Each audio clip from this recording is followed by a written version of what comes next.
Hello? Your Health is Calling, where holistic health meets practical solutions for your well being. With your host, speaker, New York Times bestselling author, Sue Kostyk, a seasoned holistic health practitioner and longevity coach. Join Sue each week to embark on a journey to uncover the root causes of your health concerns. Through a personalized approach, learn how to decode the messages your body is sending and craft natural protocols to address them. Call in live at 888-994-4995 Studio A. Good morning and welcome to Hello, Your Health is Calling. I'm Sue Kostyk. I am an integrative health practitioner and I'm coming to you this morning.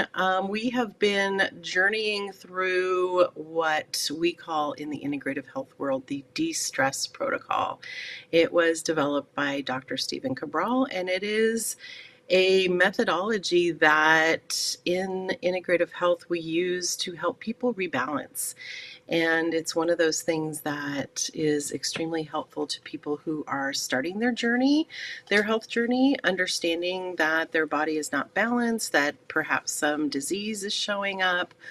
So I'm just going to recap. We are actually moving through a little bit slower because I'm also wanting to share some test results that have come across in my practice that will help you to understand, hopefully, why these functional lab testings are so vital.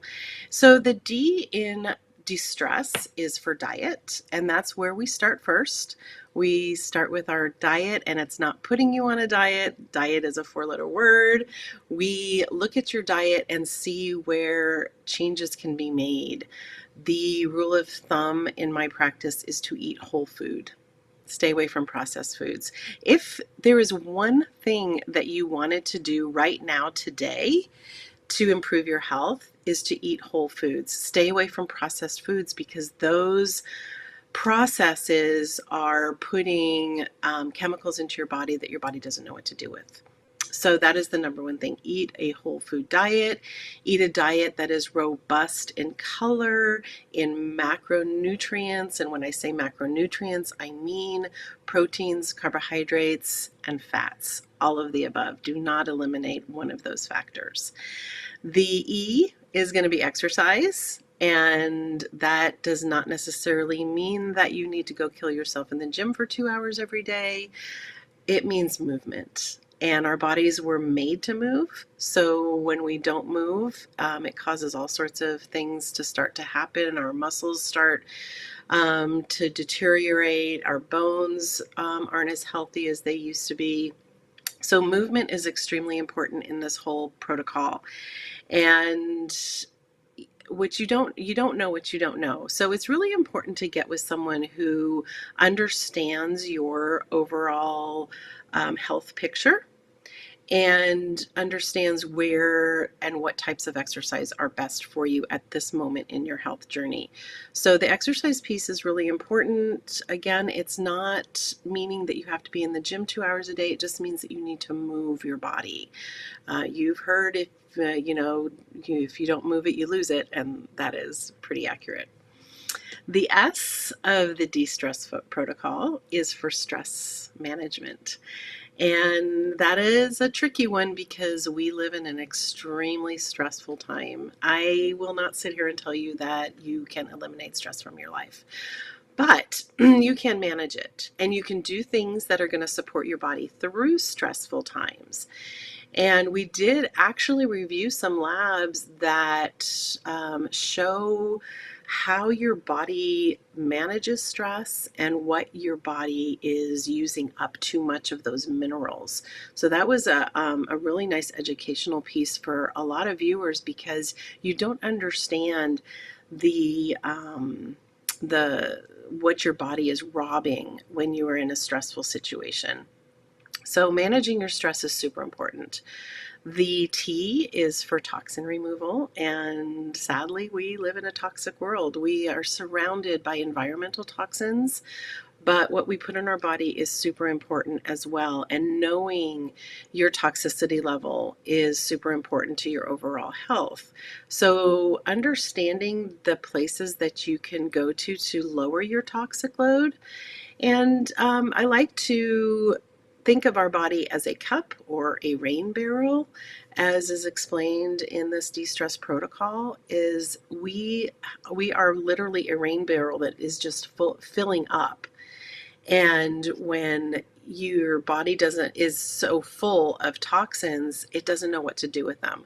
So it ends up just storing it in fat, fills the fat cell up with water, and boom, there we've got, toxic fat in our body. So understanding where your toxic load is at, what you can do, all the different places you can work on in your household, in your diet, in your environment to lower that toxic load. Now, the R is where we've kind of landed, and it is for rest. And we live in a society that kind of glorifies not sleeping, being stressed out, not ever stopping. And that is doing a super disservice to us, because what's happening is our body is really putting out way too much cortisol. And cortisol is the hormone that your body releases when you are in stress, and it helps you handle stress. And it gives you that energy. So, prehistoric man, if you were going to war or if you were running away from a bear, your body didn't know the difference, and it just releases the cortisol to give you that energy to do it. So there's a lot of us that are living in that constant fight or flight because we don't rest and we don't put ourselves into the proper nervous system. Our nervous system is divided into two parts. We have the sympathetic nervous system, which is your fight or flight, and we have the parasympathetic, which is your rest and relax. And the rest and relax is when your body does all of the healing. It tells your body to produce hormones.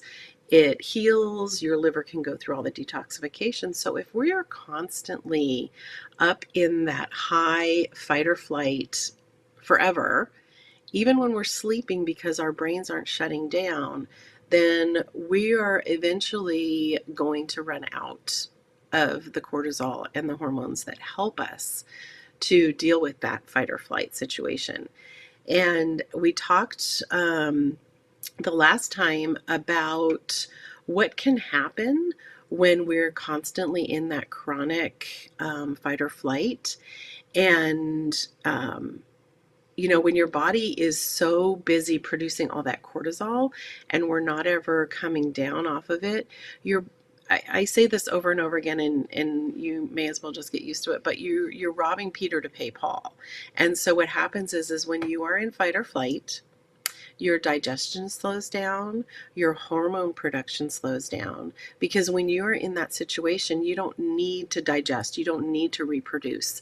So your body is just shutting those systems down so that you can get out of the urgent situation that you're in. That's how we were created. That's why the cortisol exists. It's a very vital hormone. We need it, but we don't need to be in it all the time, and we can't be in it all the time. And a lot of times what happens is, and if you've heard the term adrenal fatigue, that means that your adrenal glands, which produce the cortisol, are fatigued. They're tired. So Peter has nothing to give Paul anymore, basically. And we start to notice things starting to happen. We're fatigued all the time. Maybe you have allergies, or maybe never had allergies, and all of a sudden you have allergies. That is a sign of adrenal fatigue as well. You have a lot of sugar cravings. Those are a huge sign of way too much cortisol. Maybe your thyroid function is lowering. This happens to a lot of women, and especially women of childbearing years. We're raising families, we're working, we're never resting. So all of a sudden you're feeling like you have no energy. You go to the doctor and they say your thyroid is too low, and they give you a medication. And what is happening there is, it's not that you need that medication. You need to rebalance your body so that your hormones are producing correctly, so that you have that energy. Chronic stress is one of the biggest things that are going to disrupt your hormone function. And I'm talking a lot about stress as an outside factor, but also there is oxidative stress, which is an inside factor. So if you are feeling like your digestion isn't working well, or that you all of a sudden are feeling really unwell and you've been diagnosed with maybe a disease of some sort, that could be just a sign that you are under way too much chronic stress. Um, you know, I'm going to be a little transparent here and human. And the last couple weeks, actually the last month, I'm going to say, we've been gearing up for my youngest for her graduation. We had family in. It was all the things. I decided that I needed to do some painting in my house because I was going to have guests in my house for a graduation party. And I literally, for probably a month, just went too fast, too far, and did not rest. And once graduation was over and my family was gone, I was down. It took me out. And that is what happened. I just had way too much stress in my life. I wasn't watching how I was, handling everything, and it literally took me out for about 3 days. So this is what can happen even when you are in what you think the healthiest time of your life. Chronic stress is going to do that, and it could be from your 20s and 30s, and now you're in your 50s, and all of a sudden you're feeling this. This is what's happened. So there's a couple of diseases that come along with chronic stress, and Cushing's disease is one of them. If you've heard of that, if you're experiencing that, that is where your body cannot shut off the cortisol. That is where you've been running too long and it can't shut down. So maybe you're going to sleep at night, but you're waking up super tired. That is because your body hasn't been able to shut down while you're sleeping. Cushing's disease always ends up into Addison's disease. And Addison's disease is when you have no more cortisol. So that's when you are really in trouble. And those are the people that cannot get out of bed. They cannot move. They have no desire to do anything. It's just a struggle. So these are the things that you need to be careful of. One of the big signs leading into this is maybe depression. Your immune system is really suppressed. You are starting to gain some weight, some belly fat weight. This is a sign that your cortisol is leading into some trouble. So, that is the recap of rest and what can happen when you don't rest. And so after the break, I'm going to bring on some slides that are from some functional lab testing where we tested hormones and cortisol levels of some clients. And I'm going to show you how chronic stress really shows up on lab testing. And these tests are super simple. They come right to your house. You do them in the comfort of your own home, and then you mail them. It's very easy. So we're going to go to a break, and then I'm going to come back and show you some labs. Hello, your health is calling. Feeling bloated, low on energy, dealing with hormone imbalances? Integrative health coach Sue Kostyk is here to assist you. Reach out to Sue for practical health solutions guided by her professional training as a holistic coach. Sue specializes in identifying the underlying causes of health issues and restoring balance. Don't let your health concerns impact your well-being. Contact Sue Kostyk today at 917-362-5176 or via email at sue@symmetryhealthandwellness.com and take the first step towards a healthier, happier you. Hello, Your Health is Calling, a new show brought to you by the Reinvented Life Network. Tune in Thursdays at 11 a.m. Eastern Standard Time. You've been watching Hello, Your Health is Calling.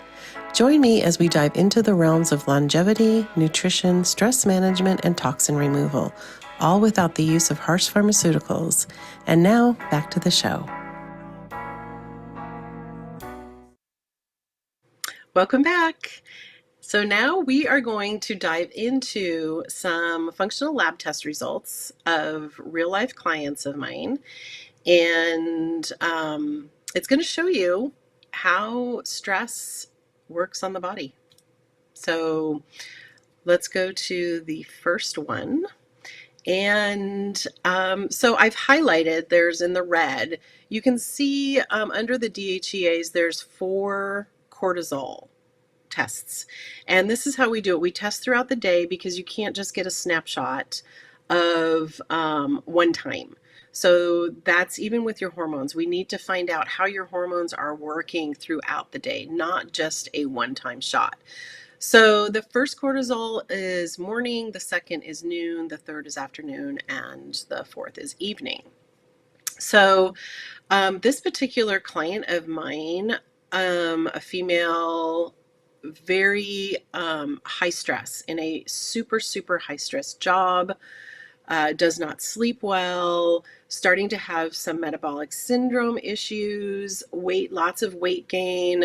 Her insulin is really high. It's starting to lead into perhaps a pre-diabetic situation. But I highlighted the nighttime cortisol. So cortisol, when you first wake up, should be at its highest, which that makes sense, right? So you can see her cortisol in the morning is at a good level. It goes up in the afternoon, it is up in the evening, and it is super high at night. That is not the right pattern that we want. She does have good cortisol in the morning, but it's supposed to start lowering. You really want to be high in the morning, and then once that noontime comes around into the evening, you really want it to start lowering, because lowering cortisol is going to signal your brain to start producing melatonin, which helps you to sleep at night. So this one also in particular, we ran a few tests on her, and she does also show some gut bacteria. So whenever your gut is in what we call dysbiosis, when it's not balanced, that is definitely going to affect your hormones. And the high cortisol is in the evening is showing me that she is not resting and relaxing at night. And she's starting to have that adrenal fatigue that could very well set in. So let's go to slide 2.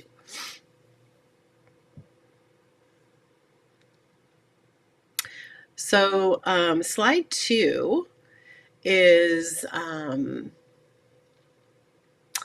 he is basically, sorry, lost my space here. He's again in an extremely high stress situation. Now, if you look at his morning cortisol, it's low. He is waking up tired. It does go up in the middle of the day and in the afternoon, but then it tanks again at night. I did put in a number there, 5.9 total. So when you total your numbers for cortisol, you want it to be about 11 to 12, 12 at the highest. And this guy only has a total of 5.9. So this is telling me that he is in adrenal exhaustion, and he, definitely needs to start calming himself during the day. He also has some bacteria in his gut. We ran multiple tests. His heavy metals were very high. So this is definitely a textbook case of someone who is getting into that adrenal fatigue. So the next one.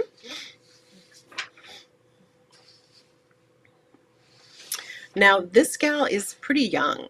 And she also is showing signs of adrenal fatigue, but I put an arrow up to her hormones because you can see that all of her hormones are really low. So what's happening here with her hormones is because her cortisol, she's starting to get into that adrenal fatigue area. Her cortisol is causing, her high cortisol is causing her hormones to lower, because her body has been pumping so much cortisol, it's not producing those hormones. She was experiencing some fertility issues, and this is what we found. We also found bacteria in her gut, and we also found heavy metals. So this is one of those classic things, and she's young. So if people are experiencing some infertility, then we need to test your hormones for sure. We need to test your gut bacteria, and we do need to test for heavy metals, because heavy metals are definitely going to play a part in fertility issues. We can go to the next one. So the next slide is pretty normal. This female, she's in menopause, and her hormones are pretty much where she needs to be, except for maybe her ratios of her progesterone and estrogen, but pretty much for the most part, she's pretty normal. Now, her total cortisol is 12.5, so it's going high. So this means that this could be a start of Cushing's. We need to really watch. Her morning cortisol is really, really high. It's, it's great to have that energy in the morning, but if it's too high, then, that means that cortisol is spiking, and it doesn't really lower well until the evening time. So this is another one. She's not in too bad a shape, but we need to watch it. So next one, please. And so here's another one that we had some fertility issues with.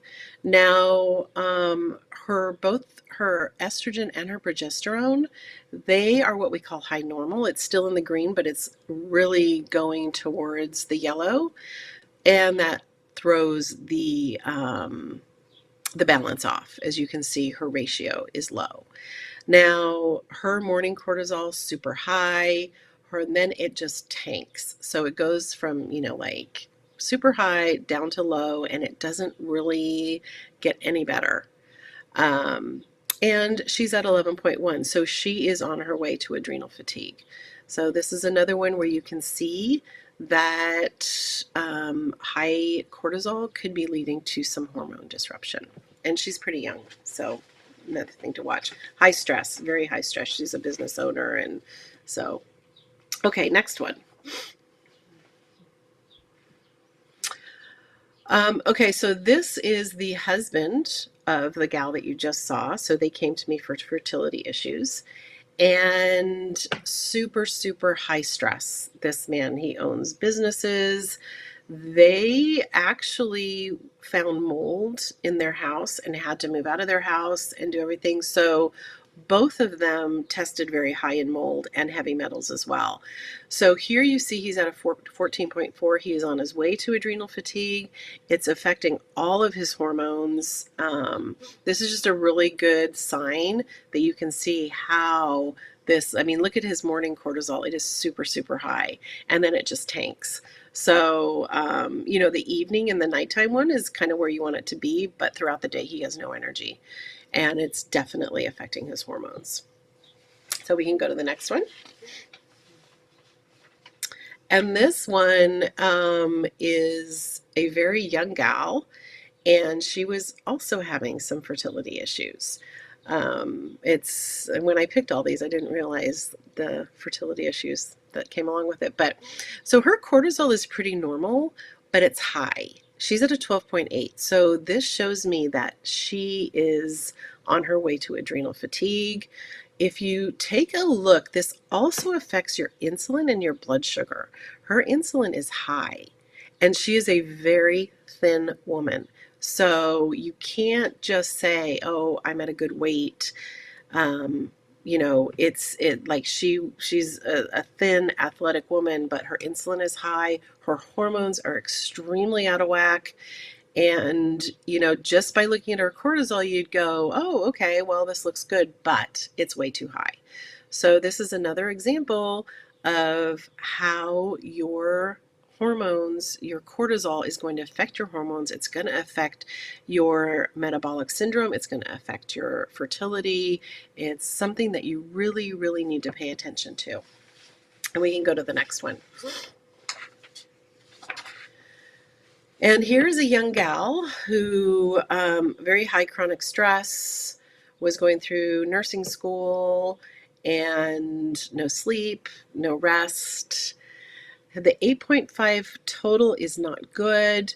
Her blood sugar regulation was really poor. Um, you look at her cortisol, how high it was in the evening. That is way too high. Her cortisol in the morning was super low. It's like her whole rhythm was totally out of whack. So, and again, it did affect her progesterone and estrogen ratios, and it did affect, her cortisol. So let's, pay attention. If you are in a job that you can't help, that it's high stress, first responders, doctors, nurses, mothers, you can't escape the stress, but you can manage it and you can support your body with the things that you need. And this whole de-stress protocol is perfect because it talks about your diet, it talks about your exercise, stress management, removing toxins. A lot of these people that I run tests on, we run multiple tests. We don't just do the hormone test because everything is interconnected. And a lot of people I find when their cortisol's high, their hormones are disrupted, we also find heavy metals and we also find gut bacteria. And this one in particular did have gut bacteria, heavy metals. So just removing them, and this is kind of an old test, and she's doing great. It took about 6 months to rebalance her, but it was all naturally, and there wasn't any, pharmaceutical intervention. It's just natural ways that your body knows how to rebalance itself when you give it what it needs. So the last slide is a gal who, very high stress situation. She was a stay-at-home mom her almost entire life, and very much a doer. She did everything for her family, but as you can see, her hormones are disrupted. Her cortisol is not doing well. Her A1C is going high. She, again, very thin, athletic. You look at her and you think she's in the epitome of good health, but she's not. She also tested high in heavy metals. And, once we start to rebalance all this stuff, these tests look a lot different. So, that's it with the tests. And I want to, just kind of summarize this whole part of the de-stress protocol as rest, because it really is one of the most important things that you can do for yourself. And like I said, you're not going to ever get away from stress. It's around us. We're in an extremely stressful time in our world. And what you can do, though, is you can do things to help yourself. If you sit at a desk, if you, have one of those jobs where you just can't get up and move around, just every 50 minutes that you are sitting down, get up and walk around for 10 minutes. If you can get outside, that is the best thing you can do. If you can't, just move your body. Get the blood flowing. You can make sure that you're not doing really, really heavy, intensive exercise. If you know that you are under a lot of stress, the last thing you need is to go and do a HIIT class. What you need to do is walk, and you need to breathe and perhaps do some yoga, some light yoga, not power yoga. And you don't want to add that stress on your body. You're already producing so much cortisol. And when your body is under a lot of stress, then you are just adding more stress to it by doing those heavy, intensive workouts. So be gentle with yourself. If you are having trouble sleeping, if you have a weird circadian rhythm where you're up till 3 in the morning and you sleep, till 8 or 9, try reducing that just by 15 minutes a night. Get to bed 15 minutes earlier. Just try to restructure your sleep. Don't eat late at night. Don't drink alcohol late at night. If you are under a lot of stress, alcohol is not the way to de-stress. Calming your mind down, reading a book, listening to some music, meditation. A lot of these things are going to help you to get into that parasympathetic nervous system before you go to sleep. I talk about the functional lab testing. if you think that you are having any of, these symptoms, then get in touch with me. Support at Hello, Your Health is Calling is the best way. And we'll get you some tests. We'll figure it out. Really, testing does not lie. It's like your blood doesn't lie. You can't just go through life thinking that, oh, I feel pretty good, and I'm just going to keep moving on until I don't, because that's basically what's going to happen. So with that said, next week we are going to go into the emotions part of the de-stress protocol and how we can manage our emotions and how that works together with our body. And until then, again, contact me. Let's get in touch. Let's put together a plan of action to get you on your health journey. Support at Hello, Your Health is Calling. And if your health is calling, please answer. Don't wait. I'll probably have to do a whole session on how I waited too long, but we don't want you to do that. So thanks for watching, and I will see you next week. Thank you for tuning in to another empowering episode of Hello, Your Health is Calling with Sue Kostyk. Remember, your health journey is ongoing, and we're here to support you every step of the way. If you have any questions, insights, or stories to share, don't hesitate to reach out. You can connect with us on social media or call in live at 888-994-4995 Studio A. Together, we're transforming lives and embracing holistic well-being. Until next time, prioritize your health and remember, your health is calling.